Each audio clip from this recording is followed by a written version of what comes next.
Hi, my name is Jenny and I've been living in New York City for 5 years. And recently, 6 months ago, I adopted a greyhound. Her name is Daphne and she's sitting right here. She is an absolutely gorgeous blue brindle. And today I'm just going to share with you actually the worst night that both of us had ever had. Yes, that was definitely the worst night that we ever had. Just so that you don't need to go through what we went through. So if you want to know some tips on how we got through the first 24 hours and many nights after that and ended up here, please keep watching.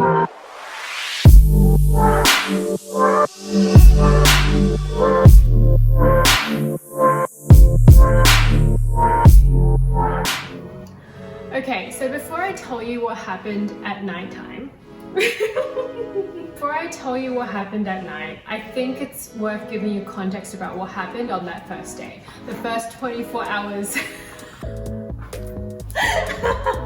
So during the day, basically I had to go and pick her up, 3 hours drive, upstate New York, and she was not a happy girl in the car. Basically, she was super anxious and she did a lot of whining. She even barked a little bit in the car. She was farting a lot in the car and those farts smelled so bad. So if you're picking up your greyhound anytime soon, please keep that in mind. Windows should be down or wear your mask. For multiple reasons, it's good to wear your mask. So anyway, that was our car ride. But once we got out of the car, she was pretty okay. She seemed pretty calm. She was sniffing out my new apartment. She was sleeping. She was sleeping on the rug, on the floor, in her crate.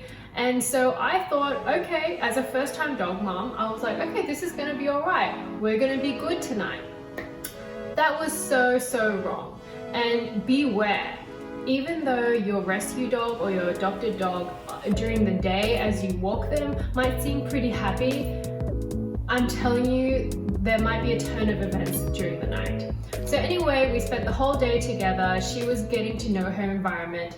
I would taken her out on a lot of walks, maybe every 3 hours, just to make sure she knows the area and she can go and do her potty and do her business. So anyway, that's what we did during the day. Listening to some podcasts and the books that I've read, I heard that it might be better for a dog to sleep in your bedroom. So even though that's not exactly what I wanted to do, I put her bed into my bedroom, I switched the light off. It was like 10:30 p.m. or 11 p.m. I was so tired because, you know, you're getting your first dog. You had amped yourself up to that moment, you prepared so much beforehand and you finally got the dog. So anyway, I'm in bed. She starts to cry, she starts to whine, she gets up and she's pacing up and down, and I'm thinking, okay, I need to take her out. Maybe she needs to go to the bathroom. So I took her out. This is around 11 p.m. We come back from the walk, she's done a few pees, and she does the same thing over again. She cannot settle for more than 5 to 10 minutes, and she stands up, she starts pacing, she starts whining, she starts barking. I'm living in an apartment that is really not noise-proof at all, and this is now 12 a.m. I take her out again. I take her out again and again and again. I think I took her out like 4 or 5 times. By this time, it's 3 a.m. It's getting pretty bad and I'm getting pretty desperate. So I change the plan. I go to the living room. I set up my bed on the couch. I put her in the crate because I'm thinking, okay, greyhounds are used to crates. A lot of dogs find the crate a safe space for them and like a den-like space. So I put her in the crate and I sleep next to her. She is going crazy. She is just barking her head off. And look how quiet she is. She really is not a barker at all. And if you look at my other video on why greyhounds are such great apartment dogs, that's exactly what I say. But this was an exception. So she was barking her head off. She was whining, crying, trying to dig herself outside of the crate. I was getting so desperate. Her barks were so loud. Barking from a dog this big is loud, trust me.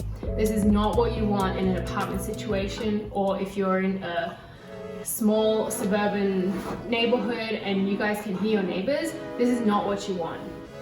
She's very busy again grooming herself, so please excuse her. Anyway, she's still barking in the crate. At this time, it's 3 to 4 a.m. and I am distraught. I don't know what to do. I'm already thinking about how I can return this dog as soon as possible the next day.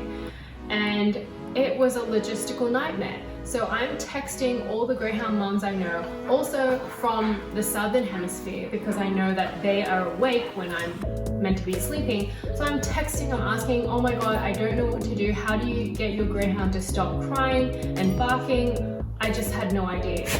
And I looked at it for hours and she is still barking. It is now 4:30 a.m. in the morning. I have not slept a blink of sleep and she hasn't slept at all either. So I finally find a post, I think on Reddit or something, and basically what they say is you really just need to correct them. And when I say correct, I'm not saying to say no in a really kind voice, like no, no. See, she has no reaction to that. You have to find the scariest dog mom or dog dad voice that you can find inside of yourself, and you really need to scold them because they're in this mental space of like panic. They're basically having a panic attack. I'm scared, I don't know this person, where are my friends, where am I hate this, I want to get out. And they just need to be taken out of that loop. So I stood right in front of the crate, I looked at her straight in the eye and I yelled, "No!" And then another tip that I found on the same post was spraying their face with water. I don't know how that works out, but it is super important. Find yourself a spray bottle. It may save your life. It is really good at correcting dogs or greyhounds especially. And what I did was after I yelled no, I sprayed her face like 2 or 3 times and it was a freaking miracle. She shut up. And ever since then, life has been so much easier and it really helps them too. You want to make sure that they're not harming themselves. So every time she's about to eat something off the New York City streets, like a chicken bone or something, I say, and she won't eat it. That also could save her life. So correcting your dog is really important, as a side note. Another thing I want to tell you is that the first night is going to be tough, but the second, third, fourth, a couple days, a couple weeks, a couple months could be tough as well. To be honest with you, she was whining every single night for the first like 4 months going into bed. So what I had to do was I had to pretend I was sleeping on the couch next to the crate, and as she was falling asleep, like a child, I would tiptoe into my bedroom, close the door, and just like be as quiet as a mouse and go to bed. In that time frame in the beginning, when they are whining a lot and barking a lot and just being crazy, tiny toddler tantrum fur babies, you need to correct them. If the yelling doesn't work, if the water spray doesn't work, then I also recommend this. This is what a colleague of mine had told me. This is a can full of coins. It's the cheapest thing that you can get. Get a can of beer, a can of Coke, a can of whatever, and stuff it with coins. See how that startled her? They are not huge fans of this sound. So every time she would whine excessively in the crate because she wasn't getting what she wanted. I know this sounds scary and I know this might not be this might not be what you want. Okay. You still need to throw it. Throw it against your door or throw it against the crate after you've covered it with a blanket, and I promise you they're gonna shut the hell up. That's what happened. So the tips were, practice your yelling voice, practice your scolding voice, get a water spray, and get a can of coins.